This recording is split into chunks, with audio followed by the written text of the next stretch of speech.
যে কারণে হুজুর গাউসে পাক গোটা পৃথিবীকে রাজত্ব করছেন, গোটা পৃথিবী আশেকদের অন্তর জয় করে নিয়েছেন। আমার গাউসে পাক ইলিম অর্জন করতে করতে কুতুবের মর্যাদা লাভ করেছিলেন। আমরা বলি সুবহানাল্লাহ। মানে হুজুর গাউসে পাক সকল কিছুর পিছনে যা কিছু পেয়েছেন, সকল কিছুর পিছনে রয়েছে ইলিম তথা জ্ঞান। আল ইলমুন নূর, জ্ঞান হচ্ছে আলো। হুজুর গাউসে পাক জ্ঞান অর্জন করতে করতে কুতুবের মাকামে চলে গিয়েছিলেন। হুজুর গাউসে পাক জ্ঞান অর্জন করতে করতে এমন পর্যায়ে চলে গিয়েছিলেন, উনি বলতেছেন আমি জ্ঞান অর্জন করতে করতে, ইলিম অর্জন করতে করতে এমন একটা স্তরে পৌঁছে গিয়েছি, আমি যদি কোনো মৃত মানুষের দিকে তাকাই, ওই মৃত মানুষ আল্লাহর ইচ্ছায় জীবিত হয়ে যাবে। সুবহানাল্লাহ। এবং আরো বলতেছেন হুজুর গাউসে পাক যে আমি যদি আমার বেলায়েতের নজর দ্বারা কোনো পাহাড়ের দিকে তাকাই, আল্লাহ পাকের ইশারায়, আল্লাহ পাকের ইচ্ছায় ওই পাহাড় চূর্ণ বিচূর্ণ হয়ে ধুলিকণা বালুকণা হয়ে যাবে। আমরা বলি না সুবহানাল্লাহ। হুজুর গাউসে পাক এমন গাউসে পাক ছিলেন, হুজুর গাউসে পাকের আলোচনা করলে দিনকে দিন আলোচনা করা যাবে। যদিও মাঠে ময়দানে এখন শুধু গাউসে পাকের কিছু কারামত আলোচনা করা হয়, তবে গাউসে পাকের একাডেমিক আলোচনাও ইনশাল্লাহ হবে আজকের এই মাহফিলে। আমরা সেদিকে যাচ্ছি না, আমি সময় যেহেতু কম, সেদিকে লক্ষ্য রেখে একটা বিষয় আমি চয়েস করেছি, সেই বিষয়ের উপর এক দুটি কথা বলবো। আল্লাহ পাক রব্বুল আলামিন যেন আমাকে তৌফিক দান করেন, মদিনার কামলিওয়ালা নবী যেন আমার প্রতি একটু সুনজর দান করেন, গাউসে পাক যেন আমার প্রতি দয়া দান করেন, সেই দিকে লক্ষ্য রেখে আমি একটা কথা বলবো। সেটি হচ্ছে আরবি 12টি মাস রয়েছে। আল্লাহ পাক রব্বুল আলামিন 12টি মাসের বিশেষত্ব রেখেছেন। এই আমাদের 12টি মাসের মধ্যে এখন যে মাসটি চলতেছে সেটি হচ্ছে জুমাদুল আখিরা। আজকে এখান থেকে একটি জিনিস আপনারা জেনে যান। আমরা অনেক সময় বলি জুমাদুল আউয়াল, জুমাদুস সানি। না, এই মাসটির নাম জুমাদুস সানি হবে না, এই মাসটির নাম হবে জুমাদুল আখিরা। আমার উস্তাদগণ আমাদেরকে বলেছেন জুমাদুল আউয়ালের পর জুমাদুস সানি না, এটা হবে জুমাদুল আখিরা। এই জুমাদুল আখিরার মধ্যে এমন এক জাত, আজকের গত যে রাতটা আমাদের কাছ থেকে চলে গিয়েছে 22শে জুমাদুল আখিরা, এই জুমাদুল আখিরার মধ্যে এমন এক জাত দুনিয়ার জমিন থেকে পর্দা করেছেন, জিনাকে আহলে সুন্নাত ওয়াল জামাত যারা আমরা দাবি করি সবাই ঐক্যমত, আহলে সুন্নাত ওয়াল জামাতের সকলে ঐক্যমত যে তিনি হচ্ছেন আফদালুন নাস বাদাল আম্বিয়া, মানে সকল নবী এবং রাসূলের পরে যার শান, যার মর্যাদা, তিনি হচ্ছেন সৈয়দ হযরতে আবু বকর সিদ্দিক রাদিয়াল্লাহু তাআলা আনহু। আমরা বলি সুবহানাল্লাহ। হযরত আবু বকর সিদ্দিক রাদিয়াল্লাহু তাআলা আনহুর সম্পর্কে আমি দুই একটি কথা বলে শেষ করে নিব ইনশাআল্লাহ। হযরত আবু বকর সিদ্দিক রাদিয়াল্লাহু তাআলা আনহু ছিলেন আমার নবীর অন্যতম একজন সাহাবী। হযরত সিদ্দিক আকবর রাদিয়াল্লাহু তাআলা আনহু আমার নবীর এমন এক সাহাবী যিনি সর্বপ্রথম ইসলাম ধর্ম গ্রহণ করেছিলেন প্রাপ্তবয়স্কদের মধ্যে।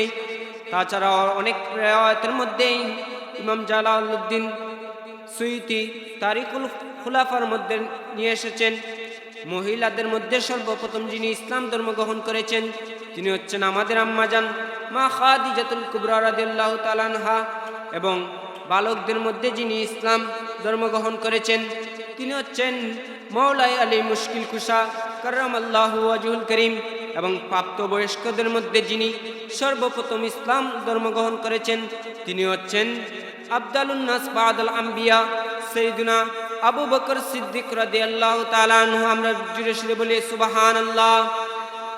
যিনি সর্বপ্রথম সিদ্দিক আকবর, এমন এক সিদ্দিক আকবর যিনি আমার নবীজির জীবনোদ্দেশায় সব সময় আমার নবীর কাছে থাকতেন, আমার নবীজির সকল কার্যক্রমে সিদ্দিক আকবর আমার নবীজির পাশে ছিলেন। আমার নবী যখন মেরাজে গিয়েছিলেন, মেরাজ থেকে আসার পর যখন সকলকে বলেছিলেন আমি মেরাজ করেছি, মেরাজের বিষয়ে যখন কাফেরদেরকে বললেন বা মক্কার মানুষদেরকে বললেন, মক্কার কাফেররা আমার নবীজির মেরাজকে মানতে নারাজ। তারা কখনোই বিশ্বাস করতেছে না যে আমার নবীজি মেরাজ করেছেন, আমার নবীজি মেরাজ করেছেন, এটা তারা বিশ্বাস করতেছিল না। তারা বিশ্বাস না করে সিদ্দিকে আকবর রাদিয়াল্লাহু তাআলা আনহুর নিকট গেল, গিয়ে বলল, সিদ্দিকে আকবর রাদিয়াল্লাহু তাআলা আনহুকে আপনি যে নবীর উপর ঈমান এনেছেন, সেই নবী বলতেছেন যে তিনি গতকালকে মেরাজ করেছেন, মেরাজে গিয়েছেন, বাইতুল মুকাদ্দাস সহ অনেক জায়গাতে গিয়েছেন, আরশে আজিমে গিয়েছেন, সেই ব্যাপারে আপনার অভিমত কি? সিদ্দিকে আকবর রাদিয়াল্লাহু তাআলা আনহু বলেছিলেন, যদি আমার নবী বলে থাকেন তাহলে আমি সেটা নির্দ্বিধায় বিশ্বাস করি, সেটাকে আমি সত্য বলে মানি। যদি আমার নবী বলে থাকেন, আমার নবীর মেরাজকে নির্দ্বিধায় সত্য বলে মেনে নিয়েছিলেন যিনি, তিনি হচ্ছেন হযরতে আবু বকর, তিনি হচ্ছেন হযরতে আবু বকর। সেই সময় থেকে আমার নবী হযরত আবু বকর রাদিয়াল্লাহু তাআলা আনহুকে যে উপাধি দিয়েছিলেন সেটা হচ্ছে সিদ্দিকে আকবর। আমরা বলি না সুবহানাল্লাহ?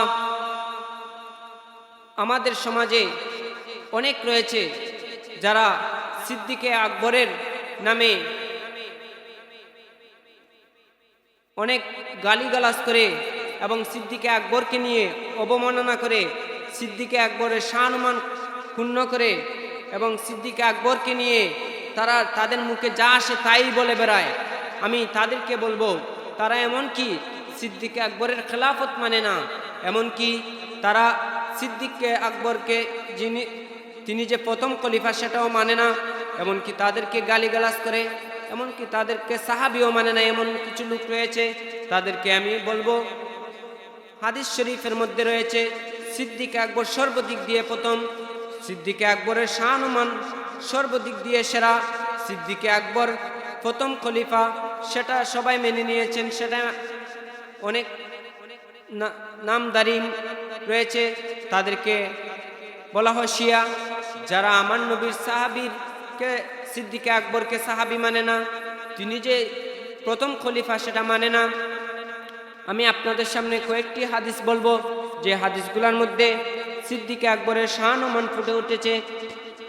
হযরত মুহাম্মদ ইবনে হানাফিয়া, যিনি মৌলা আলী মুশকিল কুশার ছেলে, উনি একদিন উনার বাবাকে জিজ্ঞেস করতেছেন, ও আমার পিতা, আমাদের মধ্যে বা আমার নবীর উম্মতের মধ্যে সর্বশ্রেষ্ঠ ব্যক্তিকে? তিনি বললেন, আমার নবীর উম্মতের মধ্যে সর্বশ্রেষ্ঠ ব্যক্তি হচ্ছেন সিদ্দিকে আকবর রাদিয়াল্লাহু তাআলা আনহু। আমরা বলি না সুবহানাল্লাহ? যেখানে মৌলা আলী মুশকিল কুশা সনদ দিয়ে দিয়েছেন, মৌলা আলী মুশকিল কুশা নিজের মুখে বয়ান করে নিয়েছেন যে সর্ব দিক দিয়ে সেরা বা সবার চেয়ে সেরা হচ্ছেন হযরতে সিদ্দিকে আকবর রাদিয়াল্লাহু তাআলা আনহু। সেখানে মৌলা আলীর অনুসারী হয়ে তারা সিদ্দিকে আকবরকে প্রথম মানতে রাজি না, সর্বশ্রেষ্ঠ মানতে রাজি না। তাদের চেয়ে তাদের মতন কপাল পুরা আর আমি দেখি নাই। হাদিস শরীফের মধ্যে রয়েছে যে একদল লোক মৌলা আলীকে ভালোবেসে ধ্বংস হয়ে যাবে। তাদেরকে ওই হাদিসকে মনে পড়লে, ওই হাদিসকে আমার সামনে আসলে আমি দেখি যে আমার নবী দু জাহানের সর্দার 1400 বছর আগে বলে দিয়েছিলেন যে মৌলা আলী মুশকিল কুশাকে ভালোবেসে একদল লোক পথভ্রষ্ট হয়ে যাবে, গুমরা হয়ে যাবে। ওই হাদিসকে আমি রেখে বলতে চাই যে তারাও মৌলা আলীর প্রতি অতি ভালোবাসা দেখাতে গিয়ে সিদ্দিকে আকবরকে গালমন্দ করে, সিদ্দিকে আকবরের সর্বশ্রেষ্ঠ সাহাবী না মেনে, সিদ্দিকে আকবরের খেলাফত না মেনে, তারা মৌলা আলীকে ভালোবাসা দেখাতে গিয়ে, তারা মৌলা আলীর ভালোবাসা দেখাতে গিয়ে পথভ্রষ্ট হয়ে গেছে। আমরা বলি না নাউজুবিল্লাহ? অতএব আমরা আহলে সুন্নাত ওয়াল জামাতের মতে সকল নবী এবং রাসূলের পরে সর্বশ্রেষ্ঠ ব্যক্তি যিনি হচ্ছেন, তিনি হচ্ছেন হযরত সাইয়্যিদনা সিদ্দিকে আকবর রাদিয়াল্লাহু তাআলা আনহু। আমরা বলি না সুবহানাল্লাহ? সিদ্দিকে আকবর এমন এক সিদ্দিকে আকবর, যে সিদ্দিকে আকবরের সম্মান বলে শেষ করা যাবে না। সিদ্দিকে আকবর কালেমা পড়ার দিক দিয়ে যিনি সর্বপ্রথম কালেমা পড়েছেন তিনি হচ্ছেন সিদ্দিকে আকবর। সর্বপ্রথম মুসলমান হওয়ার দিক দিয়ে যিনি সর্বপ্রথম মুসলমানিত্ব গ্রহণ করেছেন তিনি হচ্ছেন সিদ্দিকে আকবর। আমার নবীর সর্বপ্রথম সাহাবী হচ্ছেন সিদ্দিকে আকবর।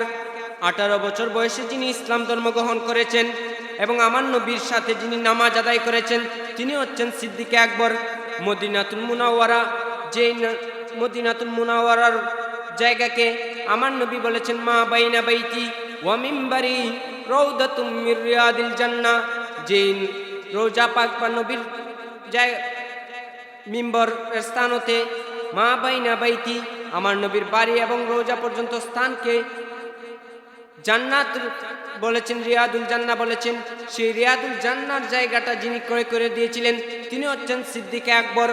মসজিদে কুবা ইসলামের মধ্যে যে মসজিদটি সর্বপ্রথম, এটা নিয়ে ইখতিলাফ রয়েছে, তবে মসজিদে কুবা যে মসজিদ সর্বপ্রথম ইসলামের মধ্যে প্রতিষ্ঠিত হয়েছিল ওই মসজিদের যিনি সর্বপ্রথম ইট লাগিয়েছিলেন তিনি হচ্ছেন সিদ্দিকে আকবর।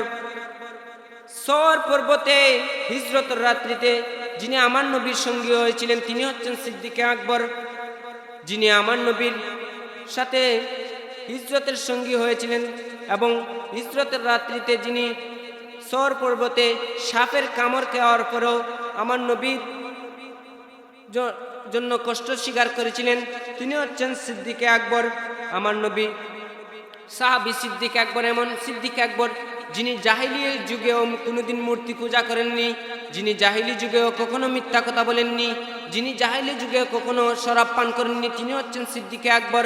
আমার নবীর সাহাবী হযরত সিদ্দিকে আকবর এমন এক সিদ্দিকে আকবর যে সিদ্দিকে আকবর সম্পর্কে বলেছেন আমি আমার উম্মতের সকলের এহসান পরিশোধ করে দিয়েছি কিন্তু সিদ্দিকে আকবরের এহসান পরিশোধ করতে পারিনি। যে সিদ্দিকে আকবর সম্পর্কে আমার নবী বলেছেন আমার উম্মতের মধ্যে যদি আমি কাউকে বন্ধুরূপে গ্রহণ করতাম, আল্লাহ ব্যতীত কাউকে যদি বন্ধুরূপে গ্রহণ করতাম সেটা হচ্ছে সিদ্দিকে আকবর। সিদ্দিকে আকবর এমন এক সিদ্দিকে আকবর যিনি ইসলাম ধর্ম গ্রহণ করার পরে 40,000 দিরহাম ইসলামের জন্য দান করেছিলেন।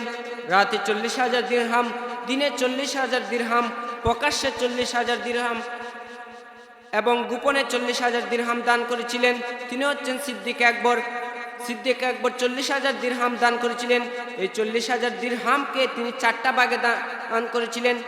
তিনি রাতে 10,000 দিরহাম এবং দিনে 10,000 দিরহাম এবং প্রকাশ্যে 10,000 দিরহাম এবং গোপনে 10,000 দিরহাম দান করেছিলেন। ওই দানকে কেন্দ্র করে আল্লাহ পাক রব্বুল আলামিন কুরআনুল কারীমের আয়াত নাযিল করে দিয়েছিলেন। আমরা বলি না সুবহানাল্লাহ। সিদ্দিকে আকবর এমন সিদ্দিকে আকবর যিনি সর্বদা আমার নবীর পাশে থাকতেন। যিনি সিদ্দিকে আকবর এমন সিদ্দিকে আকবর যিনি দুনিয়াতেও আমার নবীর পাশে ছিলেন, ইন্তেকালের পরেও আমার নবীর পাশে ছিলেন। কাল কিয়ামতের ময়দানেও যিনি আমার নবীজির পাশে থাকবেন তিনি হচ্ছেন সিদ্দিকে আকবর। কাল কিয়ামতের ময়দানে সর্বপ্রথম যিনি উত্তোলন হবেন তিনি হচ্ছেন আমার নবী। আমার নবীর পরে যিনি সর্বপ্রথম উত্তোলিত হবেন তিনি হচ্ছেন সিদ্দিকে আকবর। সিদ্দিকে আকবর এমন এক সিদ্দিকে আকবর যেই সিদ্দিকে আকবরকে কোন এক যুদ্ধের মধ্যে সকল সম্পদ নিয়ে আসার জন্য বলা হয়েছিল, দান করার জন্য বলা হয়েছিল। সিদ্দিকে আকবর সকল কিছু নিয়ে এসেছিলেন। সর্বশেষ যখন আল্লাহ রাসূল বললেন তুমি তো সকল কিছু নিয়ে এসেছো, তাহলে তোমার ঘরের জন্য কি রেখেছো? তখন সিদ্দিকে আকবর উত্তর দিয়েছিলেন আমার ঘরের জন্য আল্লাহ এবং আল্লাহ রাসূলই যথেষ্ট। আমরা বলি না সুবহানাল্লাহ। সিদ্দিকে আকবর এমন এক সিদ্দিকে আকবর জিনার সম্পর্কে বললে শেষ করা যাবে না। যে সিদ্দিকে আকবরের সাহাবিয়ত কুরআন দ্বারা প্রমাণিত, যে সিদ্দিকে আকবর সম্পর্কে আমরা যদি ঘন্টার পর ঘন্টায় আলোচনা করি শেষ করা যাবে না। আল্লাহ পাক রব্বুল আলামিন যেন সিদ্দিকে আকবরের নেক নজর আমাদের ভাগ্য নসিব করেন। সিদ্দিকে আকবরের প্রতি আমাদেরকে কবুল, সিদ্দিকে আকবরের দেখানো পথে ও মতে চলার তৌফিক দান করেন। আল্লাহ আমাদেরকে কবুল করুন, আজকের এই মাহফিলকে যেন কবুল করেন। আর সিদ্দিকে আকবরের স্মরণ প্রতি বছর আপনাদের এলাকায় করার চেষ্টা করবেন, কেননা সিদ্দিকে আকবরের স্মরণ করা উম্মতের জন্য ওয়াজিব। আমার সিদ্দিকে আকবরের শুকরিয়া আদায় করা আমাদের জন্য ওয়াজিব। আল্লাহ আমাদেরকে সিদ্দিকে আকবর আহলে সুন্নাত ওয়াল জামাতের মতে ও পথে থাকার তৌফিক দান করুন।